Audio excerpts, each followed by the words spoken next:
भारत एक लोकतांत्रिक देश है और इस लोकतंत्र में किसी भी भारतीय नागरिक को कुछ भी कहने का अधिकार है। लॉ ऑफ द लैंड के हिसाब से अगर राहुल गांधी जी को ये लगता है कि उनका फोन टैप किया जा रहा है तो वो अपना फोन इन्वेस्टिगेशन के लिए दें और इन्वेस्टिगेशन में अगर पाया गया तो आईपीसी के हिसाब से कार्रवाई उसके ऊपर होगी। पूरे देश के अंदर लोकतांत्रिक सरकार है, जनता द्वारा चुनी हुई सरकार है। 2014 में और फिर 2019 में राहुल गांधी जी की पार्टी को पूरी तरह से देश ने रिजेक्ट कर दिया है। उसके बाद भी वो इस बात पे आमादा है कि लोकतंत्र सही तरह ना चले, पार्लियामेंट सही तरह ना चले। राहुल गांधी जी की पार्लियामेंट्री परफॉर्मेंस आप सब जानते हैं। मॉनसून सत्र में वो विदेश घूमने जाते हैं, इस बार नहीं जा पाए, लेकिन उनकी इकलौती एक स्ट्रैटेजी ये रहती है कि किसी भी कारणवश से, चाहे वो कारण पैदा करना पड़े, मैन्युफैक्चर करना पड़े, पार्लियामेंट को न चलने दिया जाए। 2015 में नेशनल हेरल्ड को हाईकोर्ट ने रिलीफ नहीं दी तो राहुल गांधी जी ने पार्लियामेंट को नहीं चलने दिया। 2018 में जब कांग्रेस द्वारा बिजनेसमैन को जो लोन दिए गए थे बड़ी मात्रा में, उस पर वो डिफॉल्ट कर गए, तो चर्चा का समय देने के बावजूद भी पार्लियामेंट को नहीं चलने दिया गया। 2020 में दिल्ली में जो वायलेंस हुआ उसके ऊपर पार्लियामेंट को नहीं चलने दिया और अब ये पार्लियामेंट शुरू होने से एक दिन पहले प्रगति देश की हो उसके अंदर राहुल गांधी विश्वास नहीं रखते। विकास को तो वो पागल कह चुके हैं, तो आप समझ सकते हैं कि उनकी मंशा क्या है।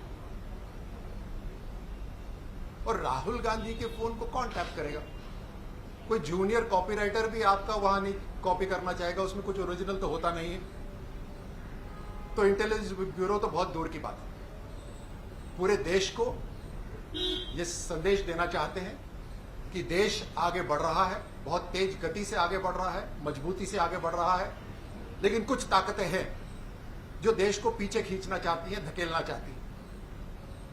हमें यही उम्मीद है कि देश की एक बड़ी पार्टी रही हुई, कई सालों तक सत्ता में रही हुई पार्टी कांग्रेस ऐसी बचकाना हरकतें ना करे, पार्लियामेंट को चलने दे ताकि देश की प्रगति हो सके। यह भी विश्वास दिलाते हैं कि देश के अंदर लॉ ऑफ द लैंड से काम हो रहा है और किसी का भी फोन इलीगली टैप नहीं हो रहा।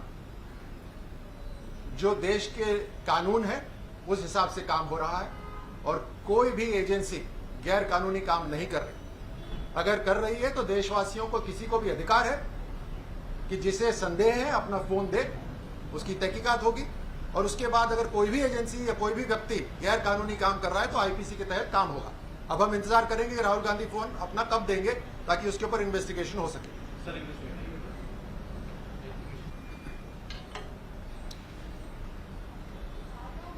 India is a democratic country and like any democratic nation, all citizens have the right to say whatsoever they want. And in saying so, Mr. Rahul Gandhi's claim that his phone is being tapped is highly irresponsible. However, he has the right to say it. And therefore we request that in case he believes his phone is being tapped, then as per the law of the land, as per the IPC, action will be taken once investigation is carried out. So he has to submit his phone for investigation. Mr. Rahul Gandhi's strategy has been that the parliament should not work. That is his single agenda strategy. And he has proven so over time. In 2015, when National Herald did not get any relief from the High Court, Mr. Rahul Gandhi did not allow the parliament to function. In 2018, with all the loan defaulters the Congress had given loans to, when that issue came up, he again did not allow the parliament to function.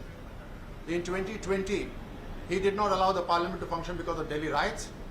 And so repeatedly he has demonstrated his will or his intent to not allow a democratic process to go on ahead. His personal record in parliament is very well known. He's been absent most of the times in the parliament. He goes out of foreign vacations during the monsoon season. This time he hasn't been able to. And so his intent of blocking the parliament. He does not believe in progress of the nation. And if you all recollect, development, जिसको हिंदी में विकास कहते हैं, ये call it कि विकास तो पागल है. So that is his whole intent on how India as a nation can progress and develop ahead. I do not feel even a junior copywriter would actually try and copy his phone, because there is nothing original in it. So in case he believes that his phone has been tapped, he has all the right, as per the law of the land, to ask for an investigation into this. And I can assure everyone that in the entire country, the law of the land prevails.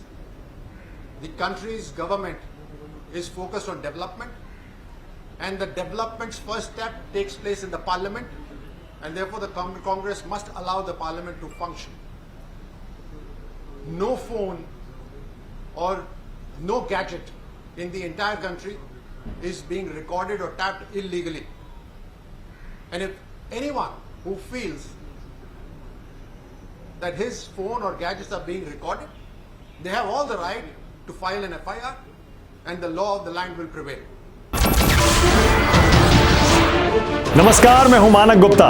अगर आपको हमारा ये video पसंद आया हो तो इसे like और शेयर जरूर करें, और हां, हमें सब्सक्राइब और फॉलो करना ना भूलें ताकि आप देश और दुनिया की कोई खबर मिस ना करें। तो जुड़े रहिए हमारे साथ और देखते रहिए न्यूज़ 24।